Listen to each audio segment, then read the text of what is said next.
Hello, my friends. Welcome to Word Made Digital. I'm your host, Joanna LaFleur, and you're watching the YouTube version of the podcast. Week after week, we're coming at you with conversations with creatives and communicators all about how to communicate the best news in the world, but in the digital age. Thanks so much for watching, checking out this episode. If you want to know more, you want to check out more of our free resources, go to wordmadedigital.com or browse around this YouTube channel and you're definitely going to find some content that will help you. And of course, thank you so much to our sponsors, Compassion Canada and Wycliffe College are making this podcast possible. Enjoy the interview.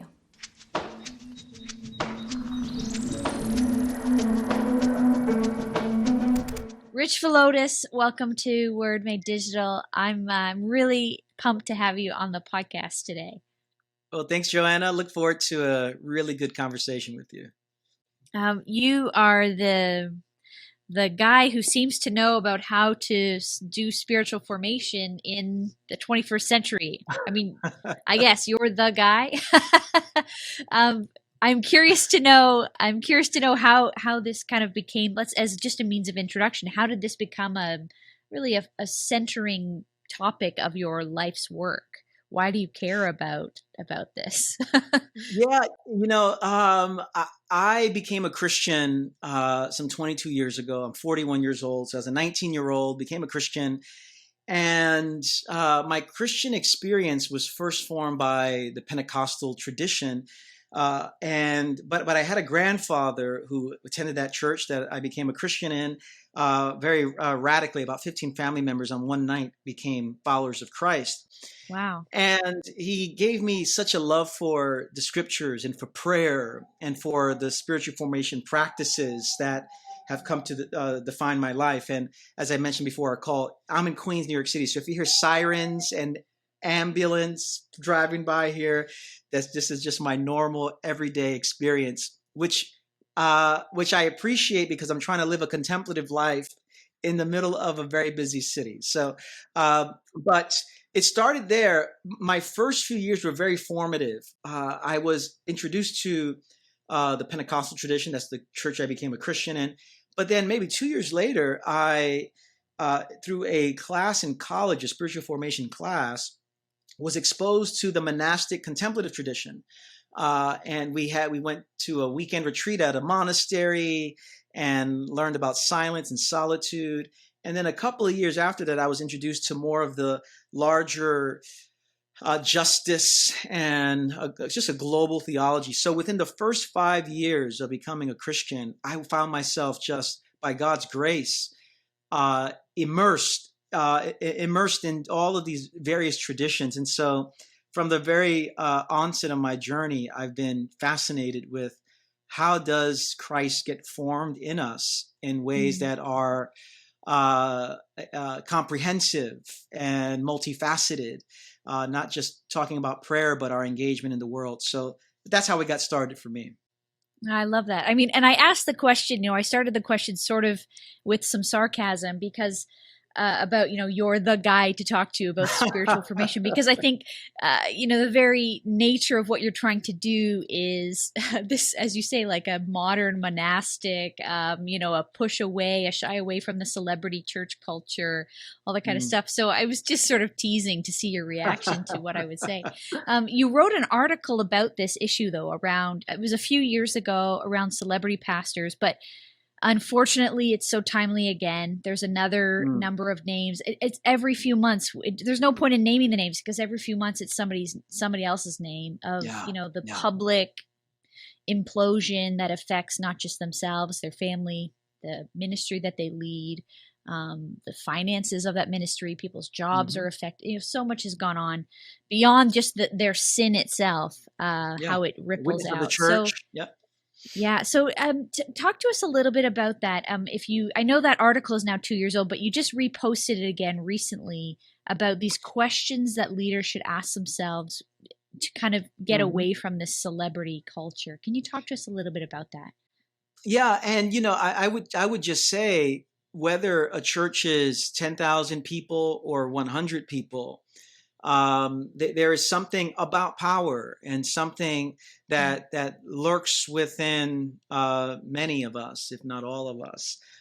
So this is not just a megachurch thing, although it probably finds supporting cultures within larger structures because of the level of power and influence that they have. But I've met plenty of people who have been pastors of very large churches and were very humble and accessible and held accountable. And then I've seen pastors of churches of 100 people who were not humble and did not have any structures of accountability. So for me, in wrestling with that, I recognize within myself my desire to be autonomous. I mean, I don't like people telling me what to do, Joanna. I mean, I don't want to ask permission for things here and there. I want to do whatever I want to do. At the same time, I recognize that's going to get me in a lot of trouble. And so some of the questions that I ask in light of just, we're talking about power and authority here, is beyond just the interior questions of how am I perceiving myself? Is there anything beneath me that, any task, any people, anything that I think is beneath me because I want to push back entitlement? Are there any people around me that I have to check in with, whether it's a board, whether it's advisors or such? So this is a pervasive issue. And I think it needs to be addressed from an individual, from an interpersonal, and from a systemic, institutional, wherever you want to call it, just structural perspective. But pastors need all the help they can get because of the ways that power can be misused, unfortunately. Yes. And within that, I'm thinking about, there's so much in your book. I feel like it's almost like there's more questions than I can kind of get to in the limits of our time today. But one of the things you talk about in the later chapter of the book, deeply formed mission, and I want to read these words to you in relation to this idea of the celebrity pastor. Deeply formed mission: patience, empathy, curiosity, discernment, service, justice, invitation, non-coercive behavior. So that list doesn't feel typically like the list of criteria a church is when they're hiring a senior leader. Those aren't usually high on the list. Not those are good things, but the things on the list of hiring criteria are often quite different than that list. So how do you, I mean, you work in a team setting. How do you decide who gets to lead or what you're looking for in a leader? For us in our context, and this is a culture that I inherited, so I can't say I created this culture. I'm glad to have inherited from my predecessor, Pete Scazzaro, who many folks know from the emotionally healthy world. To come to New Life and to thrive at New Life as a leader, really the prerequisite, more than anything else, is brokenness and vulnerability. Our willingness to be honest about our past, about the ways that our family of origin has shaped us in ways that are inconsistent with the way of Jesus and his kingdom, our ability to be on the journey towards appropriate self-disclosure and brokenness and openness. That's what's going to get someone through the door at New Life. And that's what's going to make someone thrive as a leader at New Life. And whether that is a person who is on our pastoral team, our administrative team, our elder board, our deacon board, our small group leaders, ultimately, it is character before gifting for us. And I am very tempted to look at the gifts. I'm very tempted to say, oh, look at that singer, look at that musician. Wow, look at that communicator. But one of the things that we've learned over the 33 years of being a church community is when gifting leads the way before character, we're going to find ourselves in a lot of very dangerous situations. So for us, it is brokenness. And I would just say, not everyone feels comfortable with that. And Yeah. so this is not an imposition of, hey, if you're not sharing your deepest, darkest secrets with us on a regular basis, you can't be a pastor here. It's not that. But we want to see, are you willing to progressively be more open about the ways that you've been shaped, and the ways that you are failing, and the ways that you still need healing?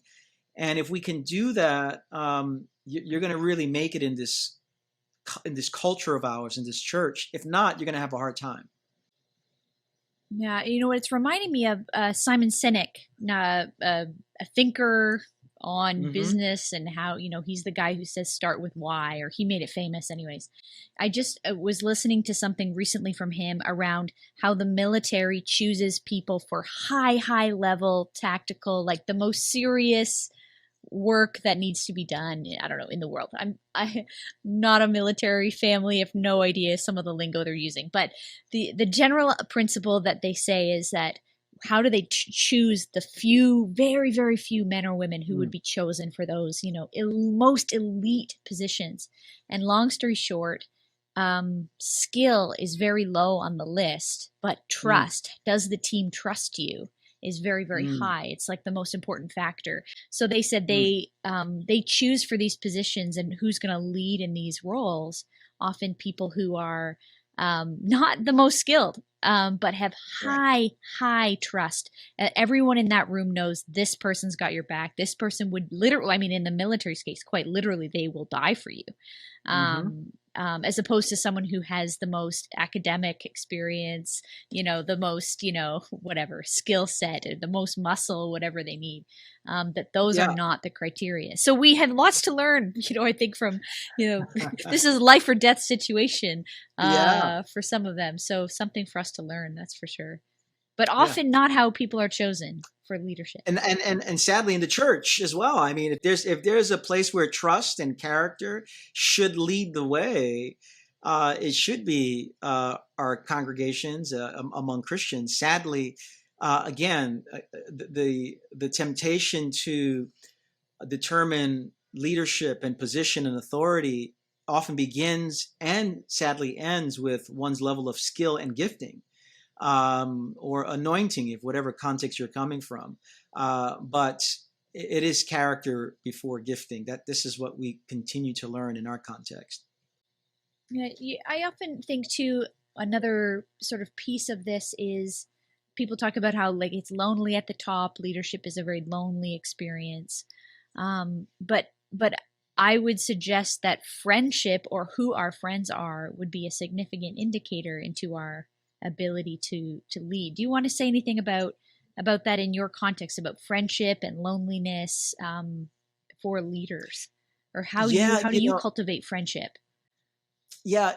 For me, I recognize the complexity of what my predecessor would call, dual relationships within staff settings, where in one sense I'm their pastor, in another sense I'm their boss, and things can get very confusing. And yet at the same time I'm friends with people who are on staff. What I've recognized as a leader is, and this is fresh on my mind because in 2018, at the end of 2017, early 2018, I realized I needed people on the journey with me who were Mm. in a very similar stage of life, in a very similar role. And so I reached out to a good friend of mine who's a pastor in another part of our country, and and said, hey, what if we met once a month for 90 minutes, and maybe we could invite, you invite a friend and I'll invite a friend, so it's four of us, and let's see how it goes for 6 months. Now we're on our third year doing this once a Huh. month, With the same group. 90 minutes. The four of us, yep. And Yeah. we meet via Zoom and we talk about where are the points of anxiety that you're facing. What feedback do you need regarding an issue that you're trying to work through or discern? What are you learning? What books are you reading? How can we pray for one another? So having that regular rhythm of people who know what it's like um, to make hard decisions, and have people unhappy with you, to preach particular messages and get some choice emails. I know I needed it for my own sake of my loneliness, as well as just needing someone who can identify. So I've been in that, and for leaders, for pastors, in any form of leadership, that is such a gift for the sake of our own sustainability over the years. Yeah. Well, and just as you say, you're touching into the emails or the letters you get around, I don't know, people who may not like what you have to say. There's lots of feedback. Oh yes. Recently, recently there was this major sort of news in the U.S. Storming of the Capitol, and then you spoke about that Hmm. soon after, like within days. I'm Yeah. curious to know was there another message prepared that you postponed? Like, how did you decide to speak about that, and how do you decide what to say? How did you figure out what to say about that? Oh, It's such a I contentious got some choice issue. emails from that one. Yeah, I'm sure. Well, what happened was when the storming of the Capitol, insurrection, whatever word people use, on January 6th. First of all, on that Wednesday, my jaw just dropped. So it was very surreal just to see what was happening. But by 24 hours later, typically whenever there are national moments of whether it's violence or some disruption in our nation, I often, between the sermon and the singing portion of our service, offer a 3 to 5 minute pastoral reflection. And so I was thinking maybe I should just do a pastoral reflection on how do we navigate through this. But by the end of Thursday, I was thinking, I think some of the issues here are much deeper than a pastoral reflection. And as a pastor, I started just noticing things from folks on social media who are part of our congregation, who are wonderful people, but seem to be regurgitating or echoing some what I found to be problematic ideologies. And so whether it was related to charismatic prophecies about who the next president should be, or who God wants to be the president, to conspiracy theories. By Thursday, I said I have to change my entire sermon, which it's a very painful thing to do. I wish all of the crises that happen would happen on Monday, So at least okay, we just schedule Mondays so that as a pastor, I have the rest of the week to think about this here. So I had a couple of days, and the way I framed it, for me, the most natural way of framing it, and serendipitously, what was nice about that is I was thinking baptism is the way to go. My identity is rooted in Jesus Christ. It just so happened that that Sunday in the liturgical calendar was celebrating the baptism of Jesus. So I just thought, oh, that's pretty cool. But I talked about baptism, our allegiance to Christ, what it means to be identified with Him, and what are dangers to our baptism. Now, I've been thinking about this stuff for a very long time, so it wasn't too hard for me to string together what I saw as pastoral dangers. But even so, it was very difficult for some people to hear that, because it can come across partisan when some things are named, regardless of the spirit in which it's done. So, but that's how it went down over here in our congregation. Well, and in my work in pastoral ministry, I've often likened the pastor to a politician, in the sense that often in many churches they have elected you to be their leader.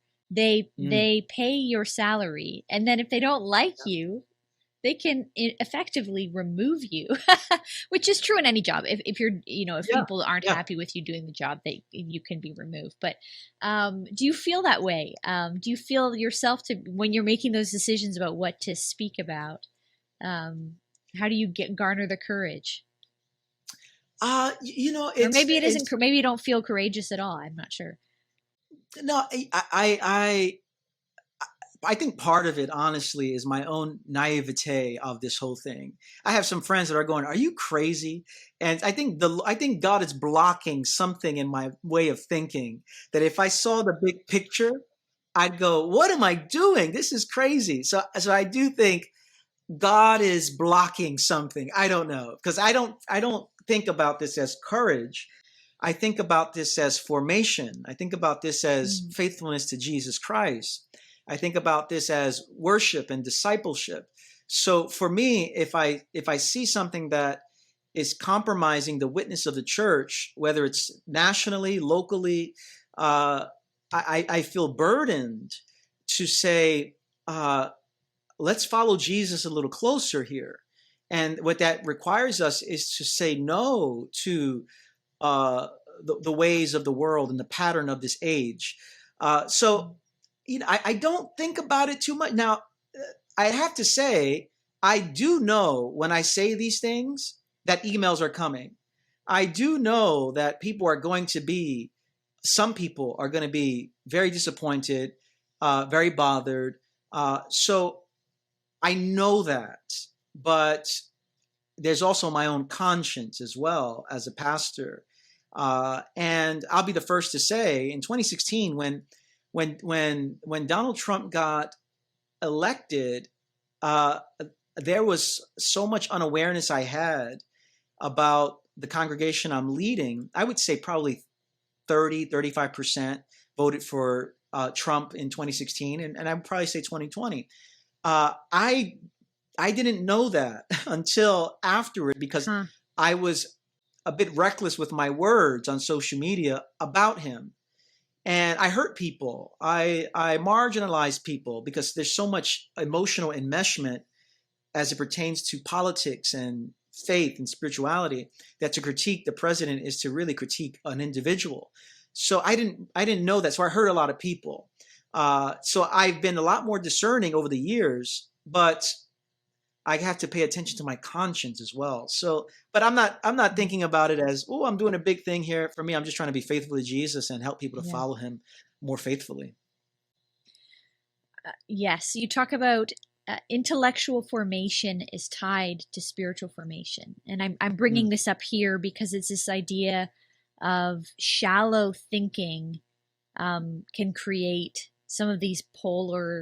polarizations politically and many other things. That's shallow in and of itself. There's more complication to why we are polarized politically. Right. But talk to me a little bit about intellectual formation and what that means. And not everyone's probably going to seminary, so what do people do about that? Yeah. When I think about intellectual formation, first of all, for me, this is an act of worship. And Mm. so to love God with our heart, soul, mind, and strength speaks to the holistic and comprehensive nature of worship and our relationship to God.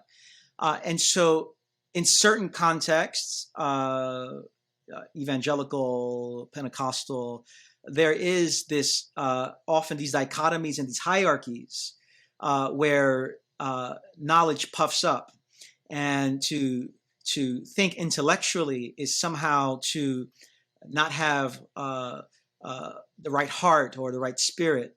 For me, that's unnecessary. For kind of the language I use is formational compartmentalization, where this is to follow Christ requires me to offer my entire being to Him, and that requires my thinking as well. And Mm. so, by intellectual formation, for me, it is an act of worship. But it's as a Christian, it is the ability and the process of thinking theologically. And what I mean by that is not just looking for a verse here or there, but to be able to, over time and with patience and diligence and study, be able to knit together larger themes of faith, and to correlate that with what we're seeing in our world. So for me, to think theologically about what happened in the Capitol, for example, and trying to bring my intellectual gifts to the surface, I've been thinking about larger themes of what does it mean to belong to God? What does it mean to be Mm. faithful to God? And so I'm pulling these things out, but that comes out of lots of hours of what are the major theological themes that I need to pay attention to. And so someone who wants to go on that journey, I think it's over time. I mean, I've been, like I said, I've been studying the scriptures in informal ways, seminary, all that stuff for 22 years. Someone who just is on the journey is going to take some time.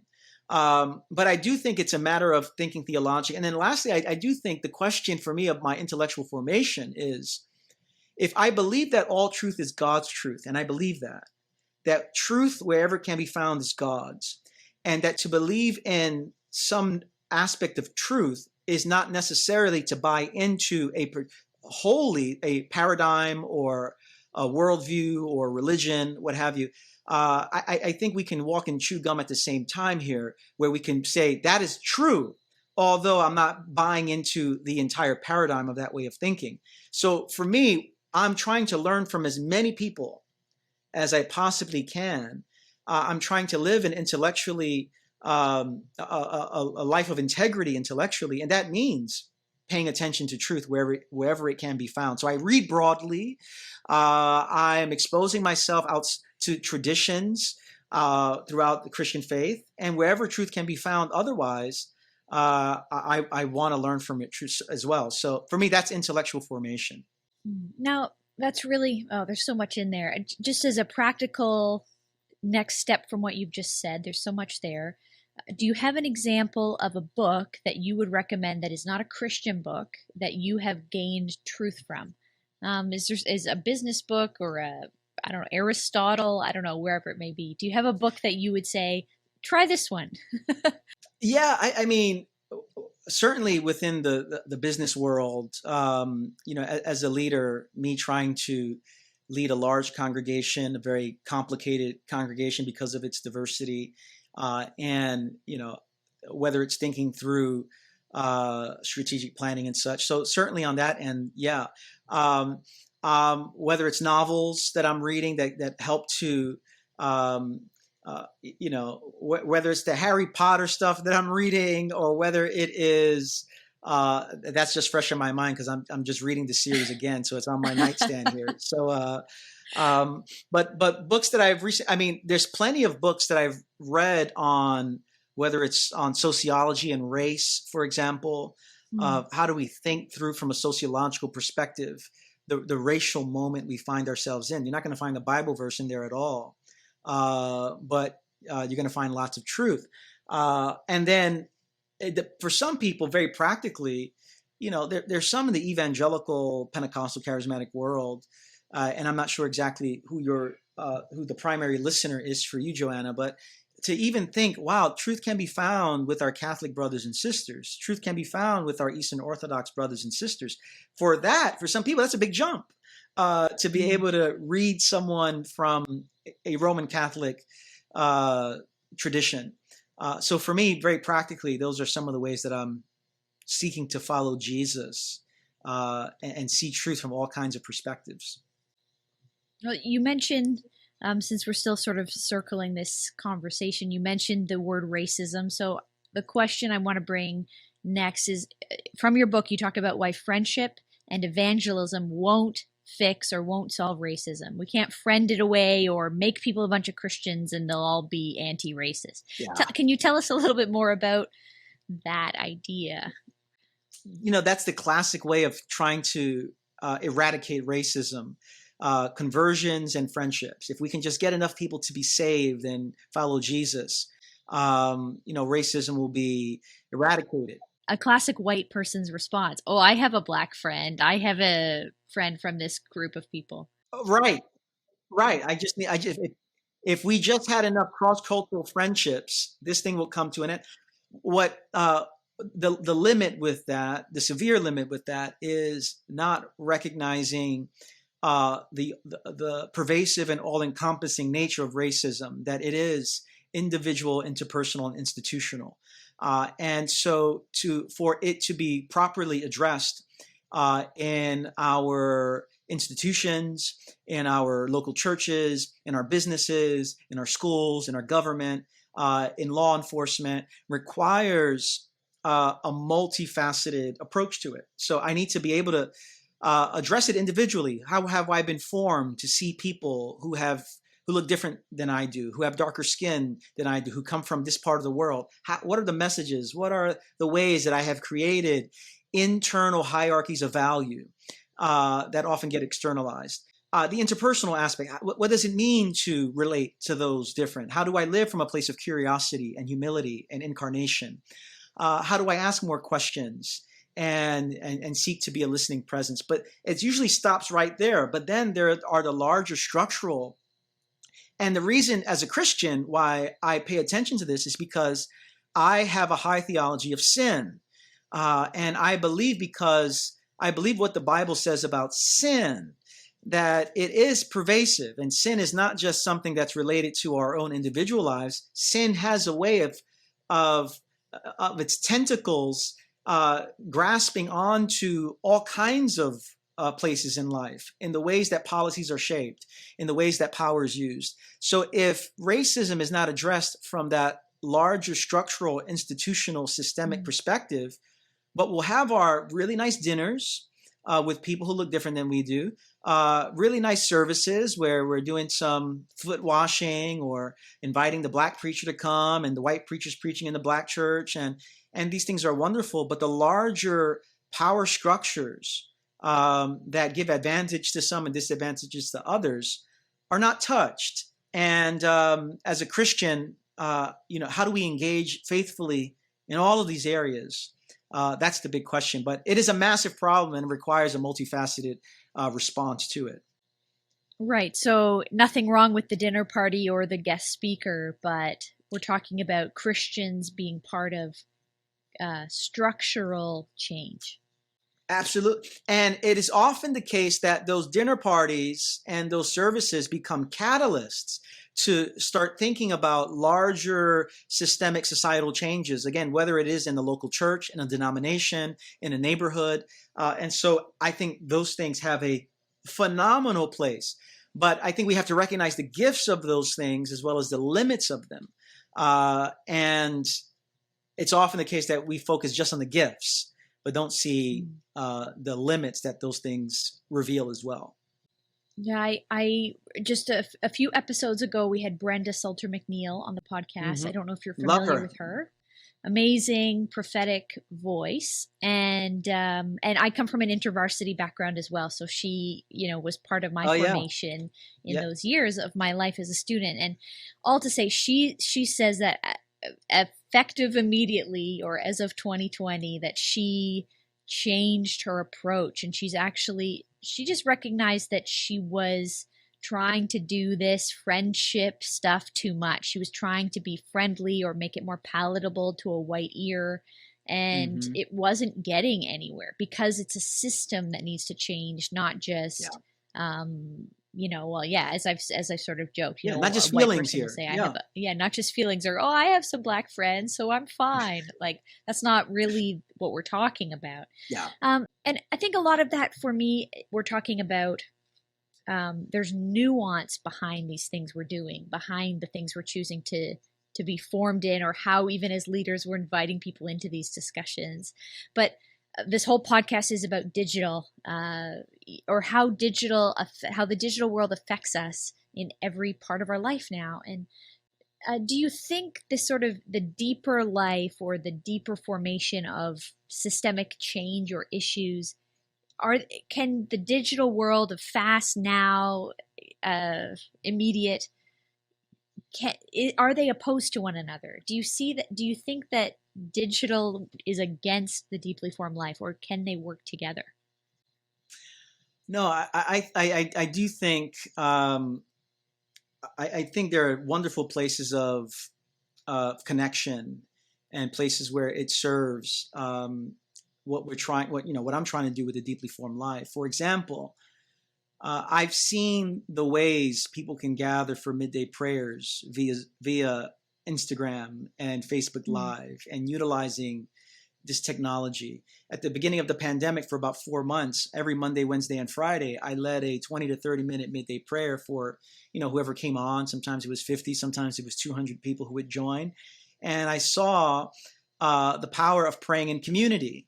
And so most certainly it's a tool that can be leveraged for the sake of a life that's formed deeply in Christ.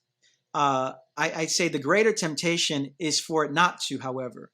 Arthur Bowers wrote a book called Living into Focus, and he's talking about focal practices and our relationship to technology.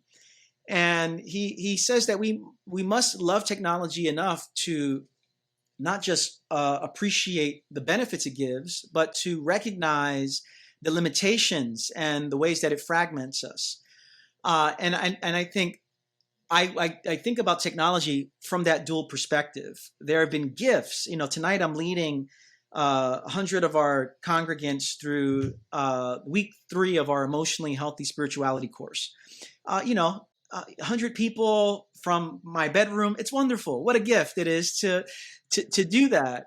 Yet I do recognize the limitations of technology.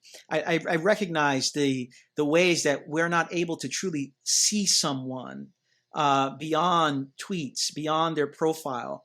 We don't see their whole story. I recognize the ways that we can speak our minds because of what Thomas Friedman calls the democratization of technology. Everyone has access to it. I can speak my mind just like anyone else. And instead of it becoming a word of justice and compassion, it just becomes a matter of personal catharsis. So I'm going to get it off my chest, not because I want to move the needle forward towards justice, but because I just want to get something off my chest and get a few likes and retweets here and there. So I think technology has more of the potential to do damage if uncritically engaged. But I say that knowing that and have seen the wonderful fruit that has come out of the digital world that we find ourselves increasingly in. And so are there any practices that you do or you're trying to do in your own life or in your family around technology in your home or in your hand? One of the things that I'm trying not to do is be a commentator on everything social and political, which is very difficult. And my temptation is to go in that direction. And so, because of the lack of nuance, because of the inability to really unpack the layers in a given topic, I have found myself being misunderstood and not articulating myself in a way that's serving others well. So I've tried to limit, by the grace of God and the help of my wife, who says, "Don't send that." So I've learned to say, "Honey, I'm going to say this," and she goes, "No, you're not," or "You better not." Not today. not today. Even this morning, there was a post on Christian nationalism that I saw, and it's my own discernment. And someone, I think, is a great post. And as I'm reading it, I'm going, now I've just been in some not quite hot water, but I preached a heavy message about the Capitol. Do I want to sit this one out right now and just and take a break? And I decided, I'm not going to share that, because again, I'm trying to hold the tension together of being a pastor and offering a priestly shepherding perspective, and holding that with speaking truth and trying to hone in on a prophetic moment that we find ourselves in. So that's been important. I mean, just the connection with people has been so critically important for me, using digital platforms and such. Zoom and all these other things has been such a gift for me. And so I'm very intentional with creating spaces to meet with people with that. And those are a few things that come to mind. Well, some people some people have a rule of life, or they say their phone goes to bed at 8 p.m. I mean, there's lots of, I don't know if you know Enneagram 7 over here. So fun, new, different is a high priority. As am I, yes. Oh, are you? So yeah, I mean, maybe you relate to that. I find the rules of life really hard to integrate because by nature I'm more free flowing than a Yeah, I want rules to be kind of everywhere, girl. by the way, which is why I'll tweet about sports and censoring prayer and politics in a span of like 30 minutes, so, Yeah, which is, but is also a real illustration of how we have this illusion of being omniscient because the that's right. internet allows you to be in more like you can for the first time in history we can be in more than one place at a time in the last 100 years, through the phone Right. and the earliest technologies of Morse code and what you could be in more than one place at a time, which has Yeah, which, always been this godlike power that we don't know what to do with. yeah, I think that's so well said. And I have reflected on, technology does offer the temptation to be omnipresent, omniscient, and omnipotent in the sense that I want to be everywhere. I want to know everything. And I want to use my words in such a way that generates power, often over others. And that is the not too subtle temptation of technology, especially in social media. So for me, I have succeeded and failed in this arena with my phone, for example. There are times where on my Sabbath from 6 p.m. Friday to 6 p.m. Saturday, where I'm not touching my phone and I'm fully present with my family. And then there are times on my Sabbath when I'm touching my phone and I'm not present to my family. So Yeah, so I've been all over the map with sure. that. There, the best season I had was a year and a half ago when I went on a 4 month sabbatical and Hmm. got off all social media and had my wife change my passwords as well because I didn't trust myself and I would find a way back in. So I have created boundaries at certain points in my life to avoid that level of engagement with technology. Yeah, kind of related to what we're talking about here. Um, it's leading me into this the questions around again. Maybe it's back to what we need in leadership. I think I keep coming back to these. What do we need in our leaders right now? Because especially in a pandemic where everything has gone online. And now we can get the best preaching, the best teaching from anywhere in the world.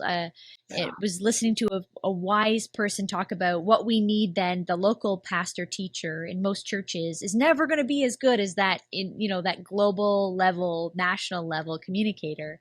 There's So always what we somebody need better. is there's always someone better, so we need that local person, more the local leader in the local church, more to be the pastor shepherd than the preacher teacher. It's great if they can preach teach, but that there's this longing for pastoral care. And I'm hearing you throughout this whole Mm, conversation talk about shepherding and pastoring. yeah. But again, maybe it's back to an earlier sort of thing I was harping on. It's just that that's not usually what we hire people to do in these roles. We hire the charismatic, upfront communicator, the Yeah. great preacher, but then we're finding that person's out almost not literally, but they're kind of getting out of a job because I can get that from anywhere. I need a pastor. Very true. And I think this moment calls, and this pandemic calls for uh, the creation or deepening of cultures of development and Mm, discipleship. For us, what does that mean at New Life? I mean, I lead a cohort of 15 people who are part of our school of formation. And these are leaders in our congregation that I spend 3 hours with once a month. And we're focusing on the 5 values I write about in my book and how to deepen their lives in this. And we're also creating other spaces for this. So, as a pastor, I always recognize there's always going to be a better communicator, a better singer, a better musician out there, a better worship experience, so to speak, out there. But what I can give is my presence. What I can give is my time. What I can give is a contextualized way of forming souls and in the way mm, of Jesus. So you're absolutely right. I think this is calling to mind the importance of what Jesus did with his disciples over a 3 year period. It was slow, it was incremental, it was formal, it was informal. And over the course of those 3 years of him deeply going with them, that ripple effect happened. And I think if pastors, if leaders can begin to invest in smaller groups of people and create cultures where that can happen, I think the church will have a significant future if these things are increasingly taking place in our local congregations. So maybe as a last question, because in my mind, I want to talk to you a long time because there's much to learn on these topics. But people should just go read the book. That'll give them the more in depth. But okay, you got the sirens going in the background. You got, because you're in Queens, you got kids at home. You got work to do. You got meetings. You got podcasts to be on. For the people listening, we're all just normal people trying to figure out how to follow Jesus. So is there a practice that, that has really been something that, I think of, like, my yoke is easy, my burden is light. Is there something, rather than a burden, another to do, is there something you might suggest to people who want this kind of life? Where could they start? Rather than a burdensome thing, what would be something to offer life to them? Yeah, and hopefully this doesn't come across as too simplistic, but I do believe within a regular rhythm of Sabbath keeping. And if you ask me this question tomorrow, I might say something else, but I do think the regular 24-hour period where we are stopping our work, our paid work and our unpaid work, we are cultivating delight within our home. We are cultivating presence with one another. I think in that regular rhythm, weekly rhythm, there's something about that day that begins to impact the other 6 days, where my son, 6-year-old son, every day, this is literally every day, he wants to wrestle with me. And for me, I'm going, come on, man, I don't want to do it. But for him, it's presence. It's this embodiedness. He wants to touch. He wants to wrestle. He wants to be seen. He wants to connect. He wants to attune with me. All that stuff there. He wants to attach. And I've recognized what the Sabbath does for me. Beyond just that 24-hour period, it creates in me a consciousness, an awareness that I'm made for connection. I'm made for attachment. I'm made for attunement. And if we can build that in, and I'm not saying every Sabbath we take together, my kids don't just magically turn into angels, and their rooms don't get cleaned immediately on the Sabbath. That's magic. That's not the Sabbath, That's Harry Potter. That's something else. Sometimes like it feels worse on the Sabbath. So I don't want to romanticize and idealize this thing here. However, there's something there that has, I think, shaped us as a family and shaped me individually to be present with my son, with my 11-year-old daughter, and with my wife of 15 years. So I would say beginning there and wrestling with that Sabbath practice could be a significant catalyst to kind of reshape our lives in the world that we live in. Yeah. Yes. The seasons of my life that I have done it well, it's been so rich and rewarding. And the seasons where I haven't, I wonder why I'm anxious, burnt out, stressed, depressed, snapping at people, right, or dissatisfied with my work or whatever. I agree. Rich, thank you so much. If you want to point people at something, your work, your life, your books, stuff that you love, where do you want to send people today? Yeah, if you went to richvillodas.com, you can see more about some of the content that I put out, the Deeply Formed Life, and other projects that I'm working on. And on social media, it's just at Rich Villodas. So that's usually where Twitter and Instagram is typically where I'm testing out ideas for sermons or projects. I'm seeing what sticks, or I'm just talking about sports or something else like that. So, but that's where folks can catch me. Awesome. Thanks so much, Rich, for your time. It's a rich conversation with you. Good to be with you, Joanna. Thanks for the invitation.